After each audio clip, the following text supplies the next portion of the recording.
الحمدللہ رب العالمین والصلاة والسلام علی اشرف الانبیاء والمرسلین اما بعد فاعوذ باللہ من الشیطان الرجیم من ہمزہ ونفخہ ونفثہ بسم اللہ الرحمن الرحیم رب اشرح لی صدری ویسر لی امری واحلل عقدۃ من لسانی یفقہوا قولی اللہم انفعنا بما علمتنا وعلمنا ما ينفعنا وزدنا علما فبشر عباد الذین یستمعون القول فیتبعون احسنہ أولئك الذين هداهم الله وأولئك هم أولو الألباب ربنا إني أسكنت من ذريتي بواد غير ذي زرع عند بيتك المحرم ربنا ليقيموا الصلاة فاجعل أفئدة من الناس تهوي إليهم وارزقهم من الثمرات لعلهم يشكرون ربنا إني أسكنت من ذريتي اے ہمارے رب انی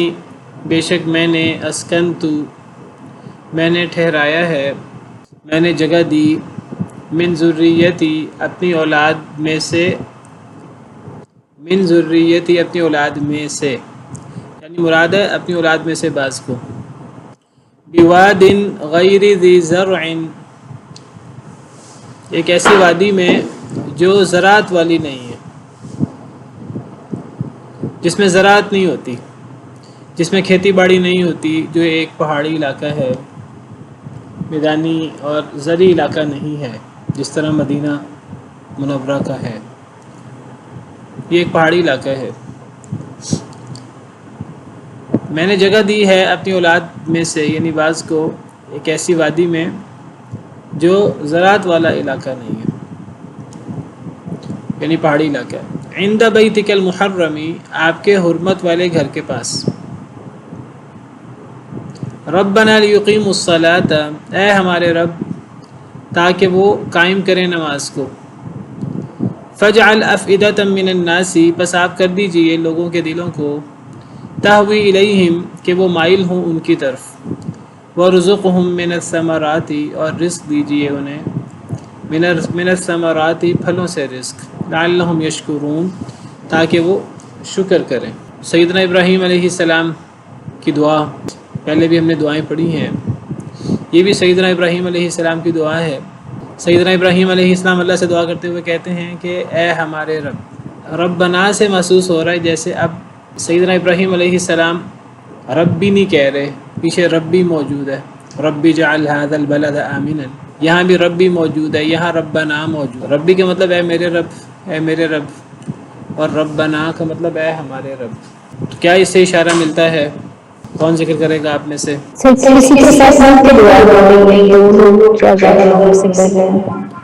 ہاں، وہ کسی کے ساتھ سے مراد کون ہے؟ وہ جس کے ساتھ دعا ہو رہی ہے، حضرت اسماعیل علیہ السلام۔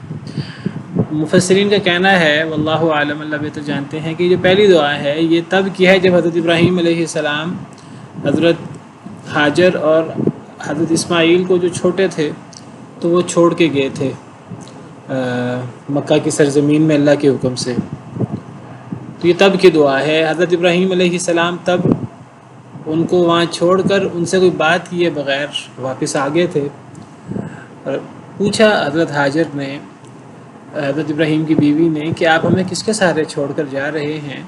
حضرت ابراہیم علیہ السلام جواب نہیں دے رہے تھے، کیا جواب دیتے، کیسے مطمئن کرتے؟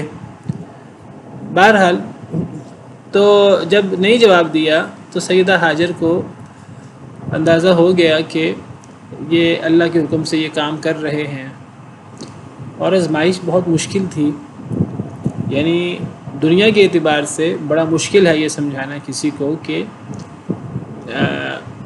کوئی مرد کیسے اپنی بیوی کو اور اپنے چھوٹے بچے کو، دودھ پیتے بچے کو، ایک بیابان جگہ پہ چھوڑ آئے جہاں نہ کوئی انسان ہے، نہ کوئی جانور، نہ کوئی چرند پرند، نہ کوئی پانی، نہ کچھ اور۔ تو حضرت ہاجر پوچھتی ہیں کہ آپ اللہ کے حکم سے کر رہے ہیں؟ تو بس ہاں میں جواب دے کر، اشارہ کر کے واپس مڑ جاتے ہیں، چلے جاتے ہیں۔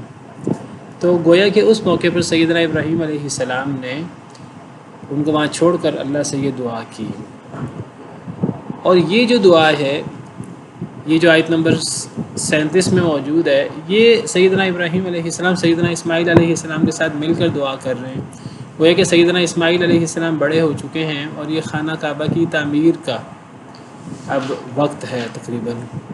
تو اس وقت سیدنا ابراہیم علیہ السلام چکر لگاتے رہتے تھے مکہ کا، آتے رہتے تھے.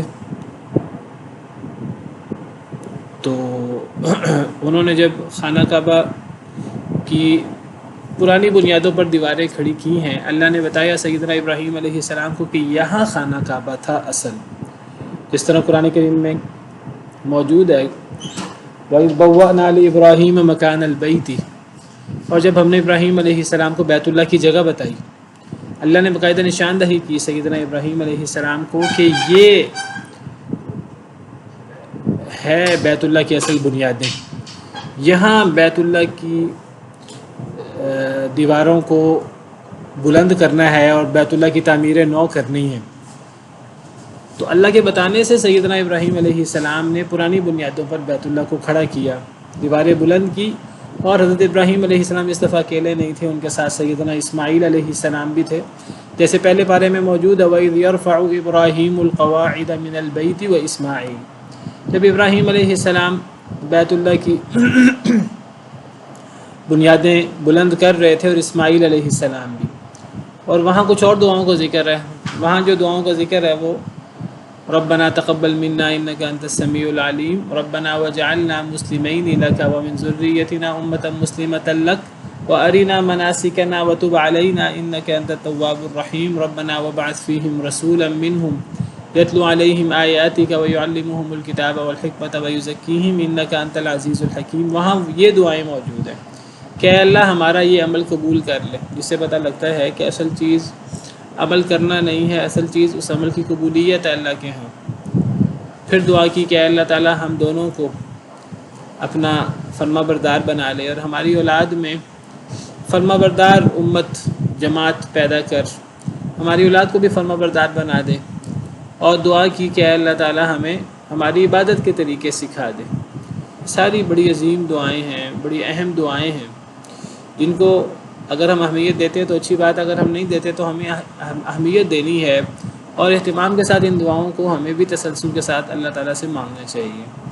اور پھر دعا کی سیدنا ابراہیم علیہ السلام نے وتب علینا انک انت التواب الرحیم. اے اللہ ہم پر رجوع فرما، اے اللہ آپ ہی بہت رجوع کرنے والے، بہت رحم کرنے والے ہیں. اور پھر سیدنا ابراہیم علیہ السلام نے دعا کی کہ اللہ تعالیٰ وہ جو خاص نبی ہے جس کا اللہ نے تمام نبیوں سے وعدہ لیا تھا، تو حضرت ابراہیم علیہ السلام نے دعا کی اے اللہ تعالیٰ میری اولاد میں وہ نبی کر دیں، وہ لوگوں پر آپ کی کتاب کی آیتیں تلاوت کرے اور لوگوں کو کتاب اور حکمت سکھائے اور لوگوں کا تزکیہ کرے. تو یہ دعائیں سیدنا ابراہیم علیہ السلام اور سیدنا اسماعیل علیہ السلام نے یہ دعائیں گویا کہ کی ہیں اور یہ پہلے پارے میں موجود ہے. جب سیدنا ابراہیم علیہ السلام اور سیدنا اسماعیل علیہ السلام بیت اللہ کی دیواریں بلند کر رہے ہیں. مفسرین کے نام کا کہنا یہ ہے کہ یہ جو دعا ہے یہ آیت نمبر 37 میں سورہ ابراہیم میں یہ دعا بھی اسی موقع کی ہے واللہ عالم. تو یہاں ربنا ہے، اے ہمارے رب، انی اسکنتو بے شک میں نے ٹھہرایا من ذریتی اپنی اولاد میں سے. انی اسکنتو ذریتی نہیں کہا، ذریتی ہوتا تو گویا کہ جتنی بھی اولاد ہے سب کو. تو انی اسکنتو من ذریتی میں نے ٹھہرایا اپنی اولاد میں سے بعض کو. حضرت ابراہیم علیہ السلام کی اولاد میں سے حضرت ابراہیم علیہ السلام نے اللہ کے حکم سے حضرت اسماعیل علیہ السلام کو ٹھہرایا مکہ میں، اور سیدنا اسحاق علیہ السلام جو بعد میں پیدا ہوئے تھے، کل میں نے کچھ تھوڑا سا اشارتاً ذکر کیا تھا، سیدنا اسحاق علیہ السلام بعد میں پیدا ہوئے 10-12 سال کے بعد حضرت اسماعیل کے. اور حضرت اسحاق علیہ السلام کی بشارت کے ساتھ سیدنا یعقوب علیہ السلام کی بشارت بھی ملی تھی. تو حضرت اسحاق علیہ السلام حضرت ابراہیم علیہ السلام کے ساتھ ہی فلسطین بیت المقدس میں رہا کرتے تھے حضرت سارہ کے ساتھ. حضرت سارہ حضرت اسحاق وہاں تھیں اور حضرت حاجر اور حضرت اسماعیل کو مکہ میں ٹھہرایا گیا اللہ کے حکم سے. تو حضرت ابراہیم علیہ السلام دعا کرتے ہوئے کہتے ہیں، حضرت اسماعیل بھی شاید ساتھ شریک ہیں، حضرت ابراہیم علیہ السلام دعا کر رہے ہیں کہ اے ہمارے رب، بے شک میں نے ٹھہرایا ہے اپنی بعض اولاد کو ایک ایسی وادی میں کہ جو زراعت والی وادی نہیں ہے، جہاں زراعت نہیں ہوتی، جہاں پانی نہیں ہے، جو پہاڑی علاقہ ہے، عند بیتک المحرم، آپ کے حرمت والے گھر کے پاس۔ یہ تو پتہ تھا سیدنا ابراہیم علیہ السلام کو کہ یہ بیت اللہ والی جگہ ہے، یہ مکہ کا علاقہ ہے، یہ پاک سرزمین ہے، لیکن بیت اللہ گر چکا تھا، اس کے آثار بھی منہدم ہو چکے تھے، تو ایگزیکٹ پتہ نہیں تھا کہ بیت اللہ کی بنیادیں کہاں ہیں، وہ اللہ نے بتائیں۔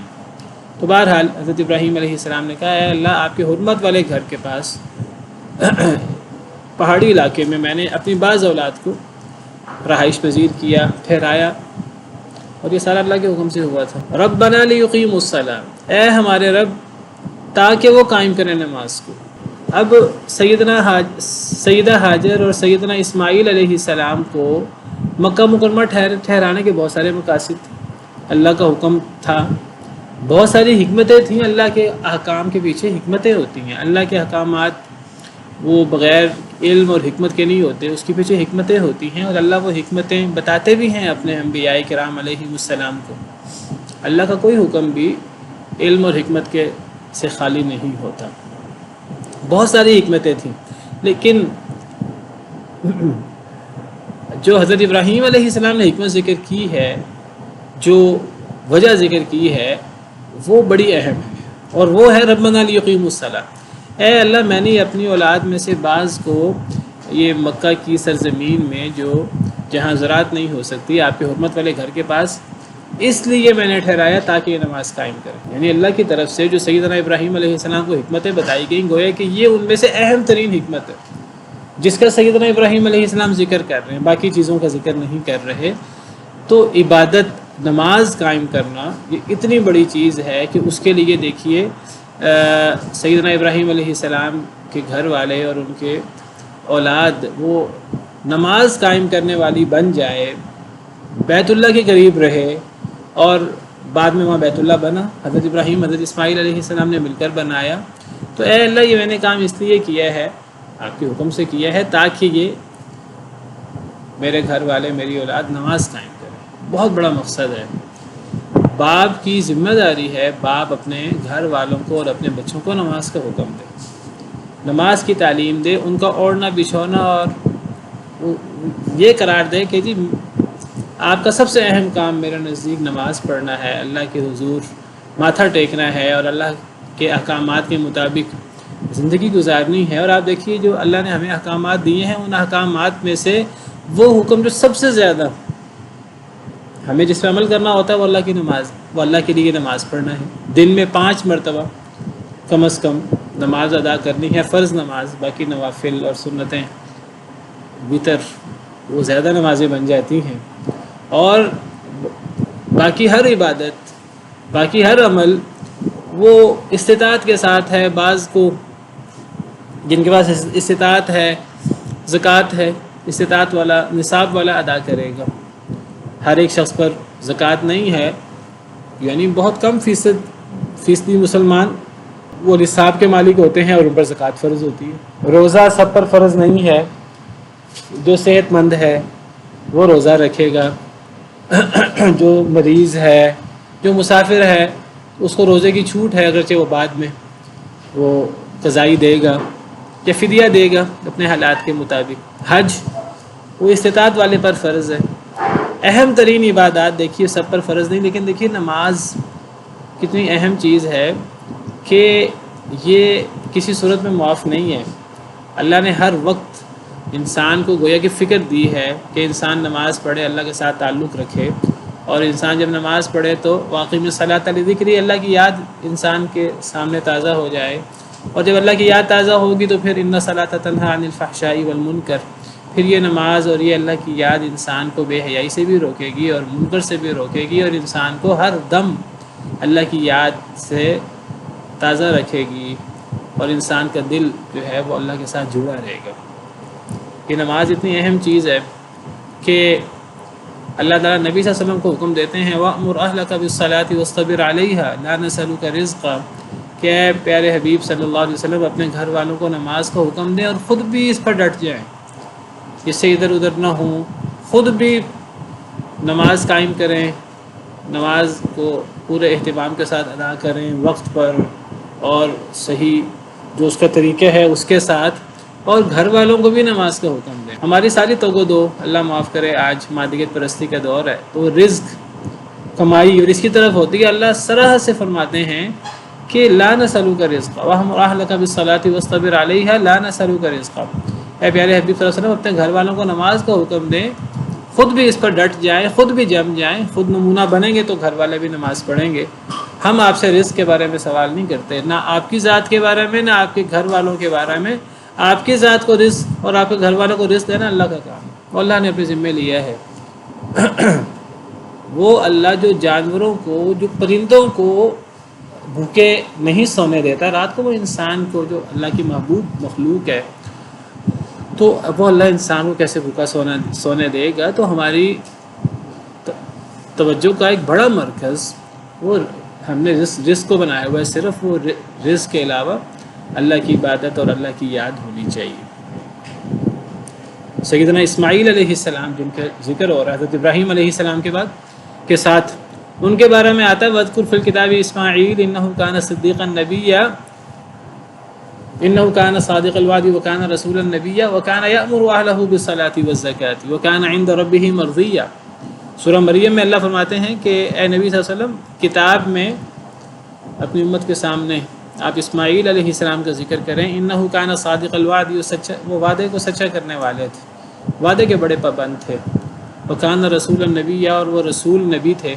وکان یأمر اہلہ بالصلاۃ والزکاۃ، ان کی خاص جو عادت تھی، ان کا جو خاص ایک عمل جو اللہ کو بڑا پسند تھا، وکان یأمر اہلہ بالصلاۃ والزکاۃ، گھر والوں کو نماز و زکوٰۃ کا حکم دیا کرتے تھے۔ وکان عند ربہ مرضیہ، اور اللہ کو بڑے پیارے تھے اپنے ان اچھے اوصاف کی وجہ سے، بہترین اوصاف کی وجہ سے، کیونکہ گھر والوں کو نماز زکوٰۃ کا حکم دیا کرتے تھے۔ یا ایھا الذین آمنوا قوا انفسکم واہلیکم نارا، اے ایمان والو اپنے آپ کو اور اپنے گھر والوں کو جہنم کی آگ سے بچاؤ۔ وقودھا الناس والحجارہ، تو یہ نماز یہ کفر اور اسلام کا مسئلہ ہے، جنت جہنم کا مسئلہ ہے۔ تو اپنے آپ کو اور اپنے گھر والوں کو اگر جہنم سے بچانا ہے، اللہ کی ناراضگی سے، خود بھی نماز پڑھنی ہوگی، گھر والوں کو بھی نماز پڑھنے کا حکم دینا ہوگا۔ اور سیدنا ابراہیم علیہ السلام کو اپنی اور اپنے گھر والوں کی توحید کی کتنے فکر ہے، کل ہم نے پڑھا اپنی امت کی، اور پھر اپنے گھر والوں کی نماز کی کتنے فکر ہے۔ اے اللہ میں نے اپنی اولاد کو، اپنی اولاد میں سے بعض کو ایک بیابان جگہ میں آپ کے حکم سے چھوڑا، اے اللہ اس لیے چھوڑا کہ نماز قائم کرنے والے بن جائیں، نمازی بن جائیں۔ فَاجْعَلْ أَفْئِدَةً مِّنَ النَّاسِ تَهْوِي إِلَيْهِمْ وَارْزُقْهُم مِّنَ الثَّمَرَاتِ لَعَلَّهُمْ يَشْكُرُونَ۔ دعا تو یہ دعا ہے، ابھی دعا تو ہوئی نہیں، ابھی تو دعا سے پہلے تمہید ہے یہ کہ اے اللہ میں نے اپنی اولاد میں سے بعض اولاد کو بیابان جگہ پہ چھوڑ دیا، اپنی بیوی کو اور اپنے بچے کو، ایک بچے کو آپ کے حرمت والے گھر کے پاس، اے اللہ تاکہ نماز قائم کریں۔ ابھی تو یہ تمہید ہے دعا کی، دعا تو نہیں ہے ابھی، یہ دعا کا ادب ابھی ذکر ہوا ہے۔ دعا کیا ہے؟ فَاجْعَلْ أَفْئِدَةً مِّنَ النَّاسِ، یہاں سے دعا شروع ہو رہی ہے۔ فَاجْعَلْ أَفْئِدَةً مِّنَ النَّاسِ تَهْوِي إِلَيْهِمْ، اے اللہ آپ کر دیجئے لوگوں کے دلوں کو تہوی الیہم، کہ وہ ان کی طرف مائل ہو جائیں۔ یہ اب وہ بیت اللہ کے حوالے سے دوسری دعا ہے کہ لوگ ان کی طرف مائل ہوں۔ وَارْزُقْهُم مِّنَ الثَّمَرَاتِ، اور اے اللہ انہیں پھلوں کا رزق دے، لعلہم یشکرون، تاکہ یہ شکر گزار بنے۔ تو یہ بیت اللہ کے حوالے سے دو دعائیں ہیں، ایک دعا ہم نے کل پڑھی تھی اور ایک آج، اور کل جو دعا پڑھی تھی وہ ہم نے پڑھی تھی امن کی، اور میں نے ذکر کیا تھا کہ امن یہ بڑی نعمت ہے، رزق سے پہلے امن کی ضرورت ہے۔ امن ہوگا تو تھوڑا رزق ہوگا، زیادہ رزق ہوگا تو وہ محفوظ ہوگا۔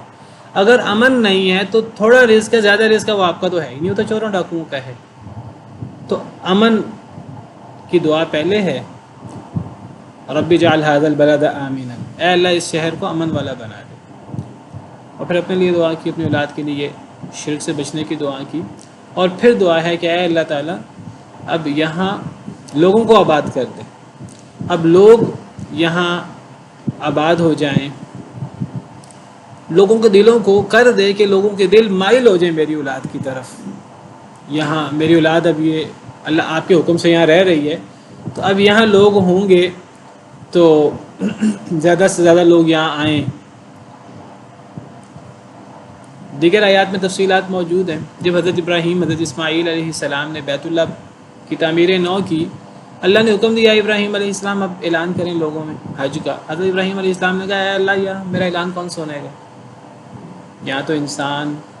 دیکھیے سیدہ ہاجر نے جب حضرت اسماعیل علیہ السلام کو پانی کی ضرورت پڑی، دودھ ختم ہو گیا، دودھ وغیرہ کے لیے بھی کھانے پینے کی ضرورت ہوتی ہے، ماں کو کھانا پینا بھی نہیں تھا، تو اب وہ دودھ بھی نہیں ہے بچے کے لیے، تو اب جب حضرت ہاجر جو ہیں وہ کہیں سے پانی تلاش کروں، صفا پہاڑی پہ چڑھتی ہیں، کبھی مروہ پہاڑی پر چڑھتی ہیں، تو اللہ نے وہ اس کی یاد میں صحیح کا اللہ نے حکم دے دیا، تو وہ صفا پہاڑی پہ چڑھتی تھی، مروہ پہاڑی پہ چڑھتی تھی کہ کوئی دور دراز کوئی یہاں سے گزرنے والا بندہ، کوئی تالاب، کوئی نہر، کوئی جانور، کوئی پرندہ نظر آ جائے تو اس بات کی دلیل ہوگی کہ کہیں نہ کہیں کھانا موجود ہے، کہیں نہ کہیں پانی موجود ہے۔ تو بہرحال کچھ بھی نہیں ملا، 7 دفعہ انہوں نے چکر لگائے، تو 7ویں دفعہ جب مروہ سے نیچے اتری تو حضرت جبریل علیہ السلام نے آ کر پر مار کر اللہ کے حکم سے پانی جاری ہو گیا۔ پانی جاری ہونے اس کو روکنا چاہا، وہ رکا نہیں، زمزم کہا اپنی زبان میں، تو وہ زمزم کہلایا۔ زمزم کا کنواں وہ آج تک جاری ہے، اس کی برکت اور وہ ایک الگ موضوع ہے۔ اب جب وہاں پانی ہوا تو آہستہ آہستہ بنی جرہم کے لوگ آباد ہونا شروع ہو گئے، لیکن یہ آبادی اتنی تیزی سے نہیں ہوتی، بڑا یہ ایک دیر پا اور لمبا کام ہے جس میں سالوں لگ جاتے ہیں، 10-20 سال لگ جاتے ہیں ایک بیابان جگہ پر آبادی ہوتے ہوتے۔ سیدنا ابراہیم علیہ السلام جب آئے گویا کہ خانہ کعبہ کی تعمیر کے لیے، حضرت اسماعیل بڑے ہو چکے ہیں، ذبح والا واقعہ بھی پیش آ چکا ہے، تو گویا کہ ابھی بھی آبادی نہیں ہے اس طرح کر کے۔ تو حضرت ابراہیم علیہ السلام دعا کرتے ہیں اے اللہ تعالیٰ زیادہ سے زیادہ لوگ آباد ہو جائیں، کچھ لوگ آباد ہونا شروع ہو گئے، اے اللہ یہاں زیادہ سے زیادہ لوگ آباد ہوں۔ جب بیت اللہ کی دیواریں بلند کی ہیں، تعمیر نو کی ہے دونوں نے، تو اللہ کا حکم ہے کہ جی اے ابراہیم اب اعلان کریں لوگوں میں حج کا، اب حج ہوا کرے گا۔ پہلے بھی حج ہوتا ہوگا، واللہ تعالی عالم۔ اب جب بیت اللہ اور بیت اللہ کے نشانات ہی مٹ چکے ہیں، اب کون سا حج؟ اب بیت اللہ کی تعمیر نو ہوئی ہے، اب حج کا سلسلہ اللہ نے حکم دیا وَأَذِّن فِي النَّاسِ بِالْحَجِّ يَأْتُوكَ رِجَالًا وَعَلَىٰ كُلِّ ضَامِرٍ يَأْتِينَ مِنْ كُلِّ فَجٍّ عَمِيقٍ۔ سورہ حج میں کہ اے ابراہیم علیہ السلام لوگوں میں حج کا اعلان کر دیں، پہاڑی پہ چڑھ کر ایک آواز لگا دیں کہ اے لوگو، اللہ نے حج فرض کیا ہے اور اللہ نے حج مقرر کیا ہے، حج کرو اللہ کے گھر کا۔ بہت عظیم عمل ہے۔ آج کل ہم حج کے مہینوں سے گزر رہے ہیں، بہت سے حاجی جن کو اللہ نے بلایا ہے وہ حج کرنے جا چکے ہیں، کہیں جانے کی تیاری کر رہے ہیں۔ بہت بڑی سعادت ہے، بہت بڑی نیکی ہے۔ الحج المبرور لیس لہ جزاء الا الجنہ، مقبول حج کی جزا جنت کے علاوہ کچھ نہیں۔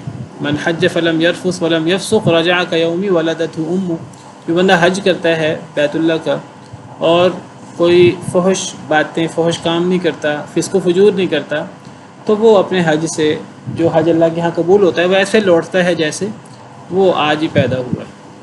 بہت بڑا عمل ہے۔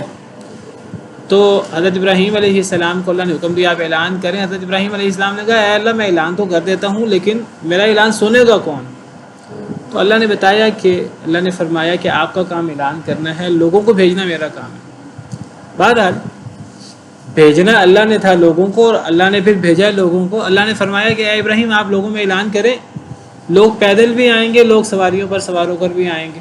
یأتوک رجالا وعلی کل ضامر یأتین من کل فج عمیق، لوگ پیدل بھی آئیں گے دور دراز کے علاقوں سے، اور لوگ دبلی پتلی اونٹنیوں پر، دبلی پتلی اونٹنیوں پر، یعنی جو لمبے سفر سے، وہ جو موٹے تازے اونٹ ہوتے ہیں وہ پتلے ہو چکے ہوں گے، لمبے سفر سے لوگ آئیں گے اور دور دراز سے آ کر حج کریں گے۔ یأتین من کل فج عمیق، دور دراز سے لوگ آئیں گے۔ اللہ نے سکھایا، اللہ نے بتایا کہ انسان کا کام کوشش کرنا ہے اور تدبیر کرنا ہے، اور اس تدبیر کو انجام اللہ نے پہنچانا ہے۔ السعی منا والاتمام من اللہ، لیکن انسان کوشش کرتا ہے، اس کوشش کو پار اللہ لگاتے ہیں، اجر اس کوشش کرنے والے، سارا اجر اس کوشش کرنے والے کے لیے لکھ دیتے ہیں۔ اب قیامت تک جتنے لوگ حج کریں گے اس اجر میں سیدنا ابراہیم علیہ السلام کا اجر شامل ہے، وہ جو انہوں نے لوگوں کو آواز لگائی اور ندا لگائی اور اعلان کیا۔ سیدنا اسماعیل علیہ السلام شامل ہیں جنہوں نے بیت اللہ کی دیواریں بلند کی۔ تو بہرحال سیدنا ابراہیم علیہ السلام نے دعا کی کہ اے اللہ تعالیٰ لوگوں کے دلوں کو ان کی طرف مائل کر دے۔ تہوی، تہوی کا کیا معنی ہے؟ مائل کر دے، آپ کر دیں لوگوں کے دلوں کو تہوی، یہ چوتھا صیغہ ہے واحد مؤنث غائب کا، کہ وہ مائل ہوں، یعنی وہ دل مائل ہوں۔ مؤنث کا صیغہ ہے غائب کا، واحد مؤنث غائب چوتھا صیغہ۔ یہوی، یہویانی، یہوون، تہوی چوتھا صیغہ ہے فعل مضارع کا۔ تو یہ فعل مضارع ہے، اس کا فعل ماضی کیا ہوتا ہے؟ اس کا فعل ماضی ہوا استعمال ہوتا ہے، فعل ماضی ہے ہوا، ہوا۔ فعل مضارع کیا ہے اس کا؟ یہوی۔ یہ کون سا باب ہوا گرامر کی روح سے؟ ہوا یہوی۔ جی کون بتائے گا آپ میں سے کون سا باب ہوا یہ؟ ضرب یضرب، باب ضرب یضربو ہے۔ ہوا، ہوا یا ہے، یہوی یہ یفعلو، تو ضرب یضربو باب ضاد ہے۔ اس کا مطلب کیا ہے؟ گرنا۔ سورہ نجم ہے، والنجم اذا ہوا، قسم ہے ستارے کی جب وہ گرے، اسی سے یہوی ہے فعل مضارع گرنا۔ یعنی کیا مطلب ہے کہ اے اللہ لوگوں کے دلوں کو کر دیں کہ وہ ان کی طرف گر جائیں، یعنی ان کی طرف مائل ہو جائیں، لوگوں کے دل ان کی طرف کھنچ جائیں اللہ کی طرف سے۔ دل اللہ کے ہاتھ میں ہے، اللہ جس دل کو جس کی طرف چاہے مائل کر دے، جس کی طرف چاہے کھینچ دے۔ اے اللہ زیادہ سے زیادہ لوگ یہ ان کی طرف مائل ہو جائیں اور ان کے ساتھ کھنچ جائیں اور یہاں آ کر رہنا شروع۔ تو یہ ہے ہوا یہوی، گرنا۔ اچھا ایک اور بھی ہے، سورہ بقرہ میں ہے، اللہ تعالیٰ فرماتے ہیں یہود کے بارے میں، بما لا تہوی انفسکم، سورہ بقرہ میں بھی ہے اور سورہ مائدہ میں بھی ہے۔ افکلما جاءکم رسول بما لا تہوی، یہ تہوی کیا چیز ہے؟ نہیں جھکایا اپنے سب کو، یہ کون سا فعل ہے؟ یہ نہیں تو نہیں ہے، یہ مضارع استاد، یہ ماضی ہے، واحد مذکر غائب، ماضی تو نہیں ہو سکتا، شروع میں علامت مضارع موجود ہے۔ مضارع استاد تہوا، قال جی یہ ہے تہوا۔ تہوا کا مطلب ہے، اگر ہم اس کا پہلا صیغہ کریں گے، یہ فعل مضارع ہے، اور یہ فعل مضارع کا وہ چوتھا صیغہ ہے واحد مؤنث غائب کا۔ اس کا فاعل انفسکم ہے، انفس مؤنث ہے، تو تہوا، تو تہوا کا پہلا صیغہ یہوا بنا۔ تو اب یہ کیا ہے؟ یہاں یہوی ہے اور یہ یہوا ہے، تو یہ یہوی اور یہوا دونوں استعمال ہوتے ہیں۔ یہ کیا چیز ہے؟ فتح یفتح، یہ ایک الگ باب ہے، یہ ہوا یہوا نہیں ہوتا، یہ ہوتا ہے حوی یہوا، حوی یہوا، یہ ایک اور باب ہے اسی سے، ہا واو یا سے۔ تو یہ دو باب استعمال ہوتے ہیں، ایک ہوا یہوی، ایک ہوا یہوی اور ایک حوی یہوا۔ اور حوی یہوا اس کا مطلب کیا ہوتا ہے؟ پسند کرنا۔ ہم اردو میں، عربی میں بھی ہوا، لفظ ہوا استعمال ہوتا ہے خواہش کے معنی میں۔ کس معنی میں استعمال ہوتا ہے؟ خواہش کے معنی میں۔ افرأیت من اتخذ الہہ ہواہ، کیا آپ نے اس شخص کو دیکھا ہے جو اپنی خواہش کو ہی اپنا معبود بنا لے؟ تو ہوا وہ مصدر ہے، ہواہ اسی سے مصدر ہے، تو خواہش، ہوا متبع حدیث میں آتا ہے، ایسی خواہش جس کے پیچھے انسان لگ جاتا ہے۔ تو حوی یا یہوا کا مطلب ہوتا ہے پسند کرنا۔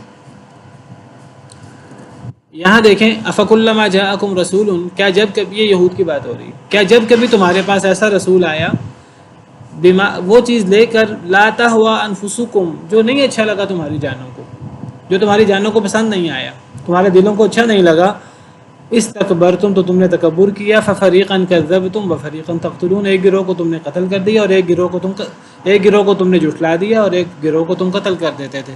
تو تہوا کا مطلب کیا ہوا؟ پسند آنا، اچھا لگنا۔ تو لا تہوا نہیں اچھا لگا تمہاری جانوں کو، تو یہ اب حوی یا ہوا اس کا مطلب پسند کرنا ہوتا ہے، اچھا لگنا، پسند کرنا، اور ہوا یا حوی کا مطلب گرنا۔ گرنے میں بھی اگرچہ وہ پسند کا معنی شامل ہے، جب ایک شخص کسی چیز پر گرتا ہے، کسی چیز پر مرتا ہے، تو اس میں بھی خواہش کا معنی شامل ہے، بہرحال چونکہ روٹ ایک ہی ہے۔ بہرحال ہوا یا حوی گرنے کے معنی میں، اور حوی یا ہوا پسند کرنے یا اچھا لگنے کے معنی میں، یہ دونوں باب قرآن میں استعمال ہوتے ہیں۔ یہ جو اب ہم پڑھ رہے ہیں تو یہ تہوی، تو یہ گویا کہ ہوا یا حوی والا باب ہے، گرنا، اور تہوا یہ وہ بھی مظاہرے ہے، وہ حوی یا ہوا والا باب ہے، باب سمع یسمع۔ تو بہرحال حضرت ابراہیم علیہ السلام نے دعا کی کہ اے اللہ کر دے لوگوں کے دلوں کو کہ وہ گر جائیں، مائل ہو جائیں الیہم ان کی طرف، اور اے اللہ انہیں پھلوں کا رزق دے۔ اب سیدنا ابراہیم علیہ السلام اپنے اولاد کے لیے، اپنے گھر والوں کے لیے دعا کر رہے ہیں، اے اللہ میں انہیں آپ کے حکم سے بیت اللہ چھوڑ دیا ہے، تو اے اللہ اب آپ ان اہل مکہ کو پھلوں کا رزق دیں، اور اے اللہ یہاں زیادہ سے زیادہ لوگ ہو جائیں۔ حضرت ابراہیم علیہ السلام یہ دعا کر رہے ہیں اور اس دعا کے لیے وسیلہ بنا رہے ہیں، کس چیز کو؟ اپنے عمل کو، جو سیدنا ابراہیم علیہ السلام نے اللہ کے حکم سے سر انجام دیا تھا۔ وہ کیا عمل تھا کہ سیدنا ابراہیم علیہ السلام نے اللہ کے حکم سے اپنی اولاد کو اور اپنے گھر والوں کو، اپنی بیوی کو ایک بیابان جگہ میں اللہ کے حکم سے ٹھہرا دیا تھا، اور حضرت ابراہیم علیہ السلام اللہ کی اس آزمائش پر بھی پورا اترے۔ تو سیدنا ابراہیم علیہ السلام نے اللہ سے دعا کی، اور دعا کرنے کے لیے اپنے عمل کو وسیلے کے طور پہ پیش کیا۔ میں نے ذکر کیا دعا شروع ہو رہی ہے فجعل افئدۃ من الناس تہوی سے، اور پیچھے کیا ہے؟ پیچھے سیدنا ابراہیم علیہ السلام اپنا عمل پیش کر رہے ہیں، جس سے پتہ لگتا ہے کہ اللہ سے دعا کرتے ہوئے اپنے عمل کا وسیلہ پیش کرنا چاہیے کہ اے اللہ میں نے یہ کام آپ کی ذات، آپ کو راضی کرنے کے لیے کیا۔ دعا کا ایک بڑا ادب یہ ہے کہ انسان اللہ سے دعا کرتے ہوئے اپنا خلوص کے ساتھ کیا گیا عمل انسان اللہ کے حضور پیش کرے۔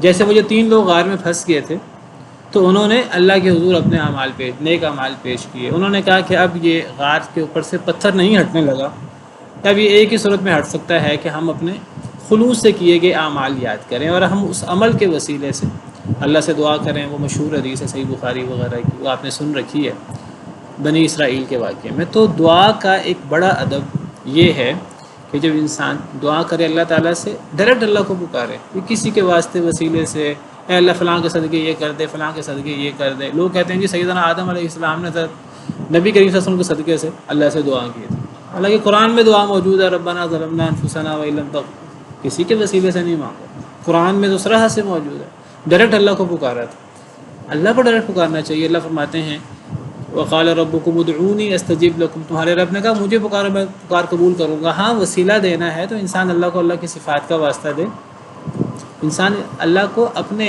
خلوص کے ساتھ کیے گئے نیک اعمال کا واسطہ دے۔ جیسے یہاں سیدنا ابراہیم علیہ السلام اللہ سے دعا کرتے ہوئے اپنے نیک عمل کا وسیلہ پیش کر رہے ہیں، اے اللہ آپ کے حکم سے اپنی اولاد کو بیابان جگہ ٹھہرایا ہے آپ کو راضی کرنے کے لیے، اب آپ مکہ مکرمہ کو آپ یہاں لوگوں کو بسا دیں، اور آپ اس کو یہاں پھلوں کا رزق دیں۔ تو سیدنا ابراہیم علیہ السلام نے اللہ سے دعا کی، اور دعا کرنے کے لیے اپنا عمل وسیلے کے طور پہ پیش کیا۔ سورہ فاتحہ کے اندر بھی ہمیں یہ دعا کا طریقہ اور دعا کا یہ ادب سکھایا گیا ہے۔ اللہ سے دعا کرتے ہوئے اللہ کو اللہ کی صفات کا واسطہ دیا گیا ہے۔ شروع میں الحمدللہ رب العالمین الرحمن الرحیم مالک یوم الدین، پھر ایاک نعبد و ایاک نستعین میں اپنا عمل وسیلے کے طور پر پیش کیا گیا، اور پھر آگے دعا ہے اہدنا الصراط المستقیم۔ اسی طرح قرآن کریم کی کئی دعائیں ہیں، ربنا اننا آمنا فاغفر لنا ذنوبنا وقنا عذاب النار۔ اب دعا کیا ہے؟ فاغفر لنا ذنوبنا، اے اللہ ہمارے گناہ معاف کر دے، لیکن پیچھے عمل پیش کیا گیا، ربنا اننا آمنا، اے اللہ ہم ایمان لائے، آپ کی پکار پر، آپ کے نبی کی پکار پر ہم نے لبیک کہا ہے، تو اے اللہ ہمارے اس خلوص کے ساتھ کیے گئے عمل کے نتیجے میں اے اللہ ہمارے گناہ معاف کر دے. تو یہ اللہ نے قرآن کریم میں ہمیں یہ سکھایا ہے اور نبی صلی اللہ علیہ وسلم نے ہمیں سکھایا ہے کہ اللہ سے دعا کرتے ہوئے اللہ کو اللہ کی پیارے پیارے ناموں کا واسطہ دیا جائے. وَلِلَّهِ الْأَسْمَاءُ الْحُسْنَىٰ فَادْعُوهُ بِهَا. اور اللہ سے دعا ڈائریکٹ اللہ سے دعا کرتے ہوئے اللہ کو اپنے خلوص کے ساتھ کیے گئے نیک اعمال کا واسطہ دیا جائے. اور تیسرا وسیلہ کیا ہے؟ وہ ہے کہ انسان کسی بزرگ کے پاس جا کر کسی زندہ بزرگ کے پاس جا کر اسے دعا کروا لے. اس کا ذکر بھی قرآن کریم میں کئی مقامات پر موجود ہے. تو 3 جائز وسیلے ہیں. باقی کسی فوت شدہ کا وسیلہ دینا اور تو یہ چیزیں صحیح نہیں ہیں. تو سیدنا ابراہیم علیہ السلام نے دعا کی اے اللہ تعالیٰ لوگوں کے دلوں کو ان کی طرف مائل کر دے, زیادہ سے زیادہ لوگ یہاں آباد ہوں, اور اے اللہ تعالیٰ انہیں پھلوں کا رزق دے. پھلوں کا رزق دے, پہلے بھی بات ہو چکی ہے, اکثر پھلوں کے رزق کی بات آتی ہے. اللہ تعالیٰ بھی فرماتے ہیں اللہ نے آسمان سے پانی برسایا اور اس پانی کے ذریعے اللہ نے پھلوں کا رزق نکالا. فَأَخْرَجَ بِهِ مِنَ الثَّمَرَاتِ رِزْقًا لَكُمْ. تو پانی سے تو گندم اور فصلیں اور دالیں اور اناج اور یہ چیزیں بھی ہوتی ہیں اور پھل بھی ہوتے ہیں. تو عام طور پہ پھلوں کا ذکر کیوں ہوتا ہے؟ کیا وجہ ہے؟ تو ضرورت آٹومیٹک آ جائے گی. ہاں جی, یعنی پھل جو ہے وہ ضرورت نہیں ہے, وہ اللہ کی طرف سے ایک زائد نعمت ہے, ایک لگژری ہے, ایک تعیش ہے. تو یعنی جو پھل جو ہے جی پھل جو ہے وہ انسان یعنی کہ لذت کے لیے استعمال کرتا ہے, یعنی کہ وہ اس سے وہ خوراک کے طور پہ نہیں کیا جاتا ہے استعمال عمومی طور پہ. جی جی جی استاد, کیونکہ مکہ جو ہے نا وہ ایک ایسی خشک زمین تھی جس کا موسم اور جس کی زمین جو ہے نا دونوں ہی زراعت کے لیے سوٹیبل نہیں تھے. تو شاید یہ دعا اس لیے مانگی ہو کہ وہ زمین بہت آباد ہو جائے. جی بہرحال پھلوں کے رزق سے اللہ تعالیٰ عام طور پر جب بارش کا ذکر کرتے ہیں اس کے ساتھ بھی پھلوں کا رزق کا ذکر کرتے ہیں. اگرچہ بارش سے پھلوں کا رزق بھی ہوتا ہے, اور جو اناج اور چاول اور یہ جو کھانے پینے کی چیزیں ہیں یہ بھی ساری بارش سے ہوتی ہیں. تو پھلوں کے رزق میں واللہ عالم یہ اشارہ موجود ہے کہ جو اللہ تعالیٰ لذت کی چیز مہیا کریں اور تعیش کی چیز مہیا کریں, تو ضرورت انسان کی ضرورت تو پیٹ بھرنا ہے, اور انسان پیٹ اناج سے بھرتا ہے. تو وہ اللہ اناج تو پہلے عطا کریں گے, پھر تعیش اور لذت کی چیز عطا کریں گے. تو بہرحال حضرت ابراہیم علیہ السلام نے دعا کی اللہ انہیں پھلوں کا رزق دے, یعنی وہ جو اصل ضرورت کا کھانا پینا ہے وہ تو ملے ہی ملے, اے اللہ وافر رزق ہو اور ایسا رزق ہو کہ وہ بعد میں منہ بھی میٹھا کر سکے. بہت بڑی نعمت اللہ کی پھل. تو اے اللہ پھلوں کا رزق دے. اور اللہ نے دیکھیے ایسا رزق اللہ نے دیا ہے مکہ والوں کو جہاں زراعت نہیں ہوتی, ابھی بھی زراعت نہیں ہوتی مکہ میں, لیکن آپ دیکھیے کہ ہر قسم کا اناج اور ہر قسم کا پھل, ہر قسم کی اللہ کی نعمت موجود ہے. اسے پتہ لگتا ہے کہ اللہ سے دنیاوی رزق کی دعا کرنا کوئی غلط دعا نہیں ہے, نبیوں کی دعا ہے. اللہ سے دنیا مانگی جا سکتی ہے اور اللہ سے عیش و عشرت مانگی جا سکتی ہے دین کے ساتھ. اگر دین ہو تو ساتھ دنیا دونوں مانگی جا سکتی ہیں. ربنا آتنا فی الدنیا حسنہ وفی الآخرۃ حسنہ وقنا عذاب النار. اصل جو خرابی ہے وہ دین چھوڑ کر صرف دنیا مانگنا. اگر ایک بندہ بیت اللہ جا کر بھی صرف اللہ سے دنیا ہی مانگے, وہ دنیا پتہ نہیں ملتی کہ نہیں ملتی, لیکن انسان کی آخرت ضرور تباہ ہو جائے گی, انسان کا دین ضرور تباہ ہو جائے گا. اللہ فرماتے ہیں فمن الناس من یقول ربنا آتنا فی الدنیا وما له فی الآخرۃ من خلاق. کئی لوگ ہیں بیت اللہ جا کر بھی اللہ سے دنیا مانگتے ہیں, اللہ فرماتے ہیں ایسے لوگوں کا آخرت میں کوئی حصہ نہیں. اور جو اللہ سے دنیا بھی مانگے آخرت بھی مانگے تو اللہ اسے دنیا بھی دیتے ہیں اور آخرت بھی دیتے ہیں, ہر چیز دیتے ہیں. تو اللہ سے دنیا مانگنا کوئی یہ بری چیز نہیں ہے, یہ اللہ کی نعمت ہے, اور اللہ سے اللہ کی نعمتیں مانگنی چاہیے. سیدنا موسیٰ علیہ السلام اللہ سے دعا کی تھی جب مدین پہنچے تھے, ربی انی لما انزلت الی من خیر فقیر. اے اللہ آپ نے میرے لیے جو بھی رزق نازل کرنا ہے, جو بھی خیر اتارنی ہے, میں اس کا فقیر ہوں, اس کا محتاج ہوں. اللہ نے حضرت موسیٰ علیہ السلام کے لیے رہائش کا انتظام بھی کر دیا, کچھ ہی دیر میں شادی کا انتظام بھی کر دیا, اور کھانے پینے کا انتظام بھی کر دیا. تو اللہ سے یعنی دنیا کی نعمتیں مانگی جا سکتی، بالکل مانگی جا سکتی ہیں۔ سیدنا سلیمان علیہ السلام کی مشہور دعا ہے ربی حبلی ملک لا ينبغی لأحد من بعدی انک انت الوہاب، اے اللہ مجھے ایسی بادشاہت عطا کر جو آپ نے نہ مجھ سے پہلے کسی کو دی ہو نہ میرے بعد کسی کو دی ہو، آپ ہی عطا کرنے والے ہیں۔ اللہ نے حضرت سلیمان علیہ السلام کو جو اللہ کے نبی تھے، اللہ نے انہیں بھی ایسی بادشاہت عطا کی جو نہ پہلے کبھی عطا کی نہ بعد میں کبھی عطا کی، لیکن ان کی ان دعاؤں کے اندر دین بھی ہے، دنیا بھی ہے، دینداری بھی ہے اور دنیا بھی ہے۔ لعلہم یشکرون، تاکہ یہ شکر کریں، جو اصل مقصد ہے اللہ کی نعمتوں کے بعد شکر۔ ربنا انک تعلم ما نخفی وما نعلن، اے ہمارے رب بے شک آپ جانتے ہیں جو ہم چھپاتے ہیں، وما نعلن، اور جو ہم ظاہر کرتے ہیں۔ اللہ کی تعریف ہے، دعا کے اندر اللہ کی تعریف کرنی چاہیے زیادہ سے زیادہ، وَلِلَّهِ الْأَسْمَاءُ الْحُسْنَى فَادْعُوهُ بِهَا، اللہ کو اللہ کی صفات کا واسطہ دینا چاہیے۔ یہ دعا کی قبولیت کے لیے ایک بڑا اہم ٹول ہے، بڑا اہم ادب ہے۔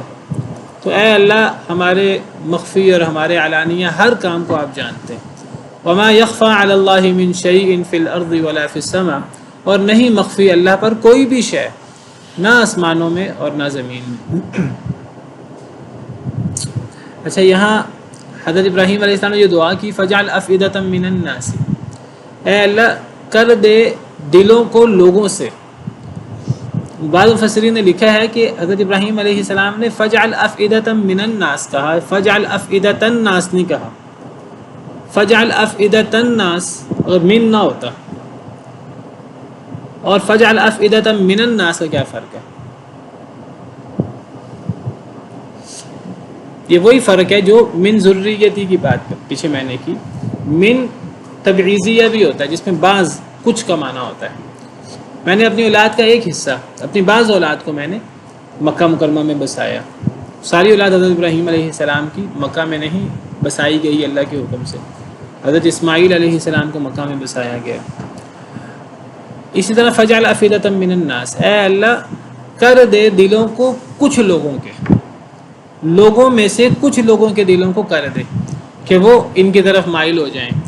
یعنی مراد یہ ہے کہ مکہ مکرمہ میں اے اللہ سارے لوگ نہ آ کر آباد ہوں، کچھ لوگ آباد ہوں۔ کون سے کچھ لوگ؟ جو نیک لوگ ہیں، یعنی مکہ مکرمہ میں مسلمان آباد ہوں، مکہ مکرمہ میں برے لوگ اور اللہ کے نافرمان قسم کے لوگ آباد نہ ہوں۔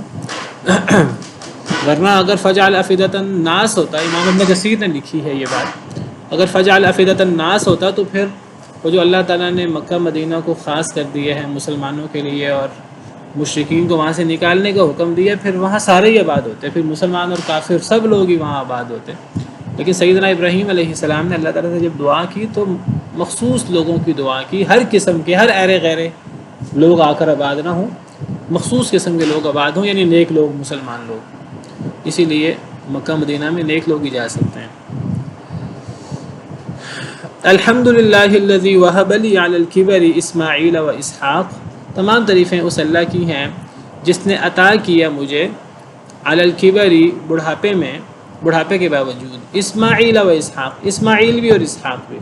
قرآن کریم میں جہاں بھی حضرت اسماعیل حضرت اسحاق کا ذکر آتا ہے پہلے اسماعیل علیہ السلام کا ذکر آتا ہے، جس سے پتہ لگتا ہے حضرت اسماعیل علیہ السلام پہلی اولاد ہے اور پہلی اولاد کو ذبح کرنے کا حکم ہوا، اور اس سے اس مغالطے کا رد ہوتا ہے جو یہودی بنی اسرائیل، بعض مسلمانوں کو بھی یہ مغالطہ ہوا کہ حضرت اسحاق علیہ السلام پہلی اولاد تھے اور انہیں ذبح کیا گیا۔ حالانکہ صحیح بات یہ ہے، میں نے کئی دفعہ اس موضوع پر بات کی، سیدنا اسماعیل علیہ السلام کو ذبح کیا کرنے کا حکم ہوا، وہ ذبیح ہیں حضرت اسماعیل علیہ السلام، وہ پہلی اولاد ہیں اور وہی مکہ مکرمہ میں آباد ہوئے تھے، اور یہ سارا واقعہ مکہ میں ہوا ہے۔ تو حضرت اسماعیل پہلی اولاد ہیں، حضرت اسحاق کی تو بشارت ذبح والے واقعے کے بعد حضرت اسحاق کی بشارت ملی ہے۔ تو تمام تعریفیں اس ذات کی جس نے عطا کیا مجھے بڑھاپے کے باوجود، دونوں حضرت اسماعیل حضرت اسحاق بڑھاپے میں ہوئے، حضرت اسماعیل تقریباً 80 سال کی عمر میں اللہ نے وہ دیے، اور تقریباً 93 سال کی عمر میں حضرت اسحاق علیہ السلام۔ ان ربی لسمیع الدعاء، بے شک میرا رب البتہ بہت سننے والا ہے دعا کو۔ تو یہ دعائیں ہیں سیدنا ابراہیم علیہ السلام کی جس میں اللہ کی تعریف بھی ہے اور اس میں دعائیں بھی ہیں، ابھی دعائیں جاری ہیں۔ اس موضوع کو انشاءاللہ کل مکمل کرتے ہیں۔ سبحان ربک رب العزت عما یصفون وسلام علی المرسلین والحمد للہ رب العالمین۔